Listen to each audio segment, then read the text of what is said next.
Hello there, and this is Adam Anderson from the Anderson System. And today I want to talk to you guys about identity confusion. Identity confusion. Now, identity confusion is a very common thing that happens with DID or dissociative identity disorder. Sometimes you don't know who you are. In our system, we have 30 alters in our system. And sometimes in my system, I don't know who I am. I don't know if I'm a girl, a guy, black, white, or whatever. I don't know anything about who I am or even what I like or what I believe.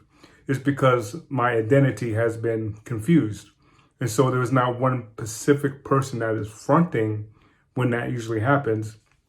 Usually what I call that place is the middle ground or no man's land. That's kind of how I kind of reference it to when it comes to our system, that we're in no man's land. In other words, no one owns the property. We don't know who's officially there.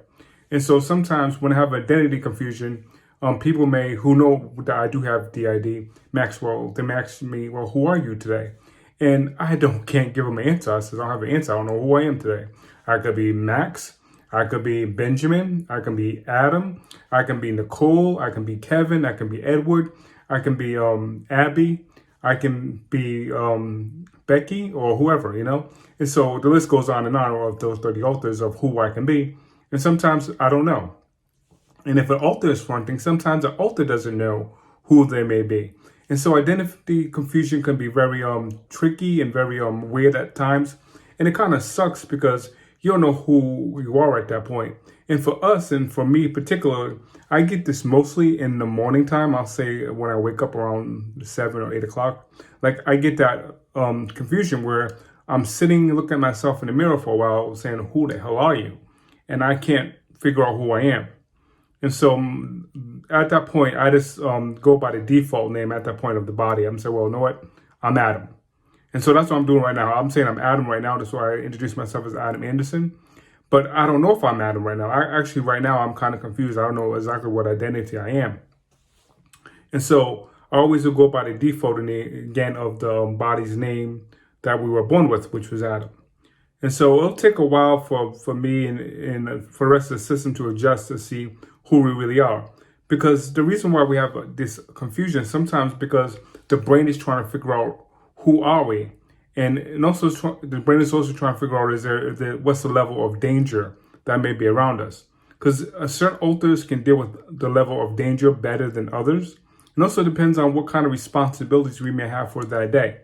Like if I have a job interview or whatever, usually Ryan will front for that. And so the brain will give that task to Ryan.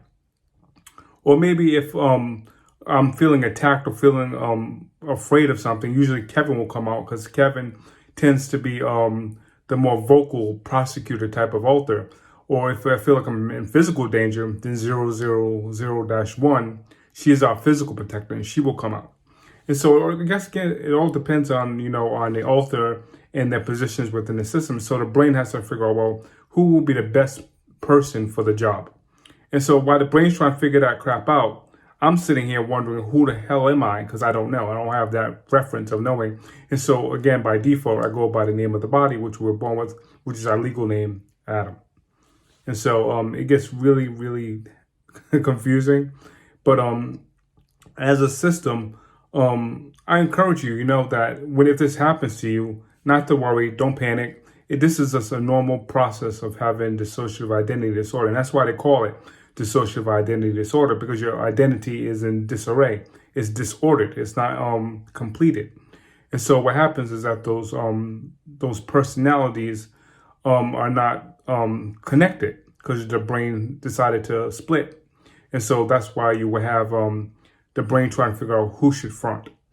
And so sometimes we don't know. In some cases, too, we have figured out, too, that sometimes multiple alters want to front at the same time.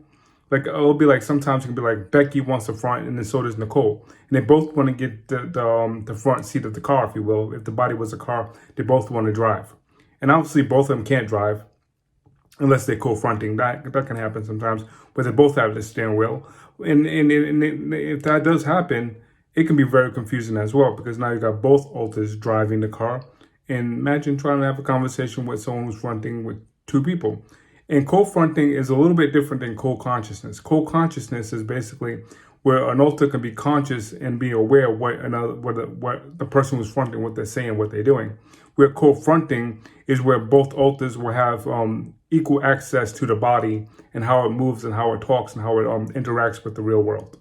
And so co-fronting can definitely cause identity confusion. So can co-conscious. But in our specific case, it was mostly co-fronting that would cause that issue.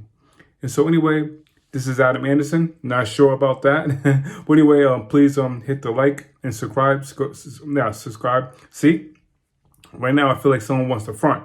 So in a way, I'm kind of happy because at least I'll have an identity when they actually do.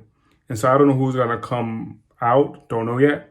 But right now, I'm feeling that, that disassociation right now. And so anyway, again, like and subscribe. And thank you very much. Peace.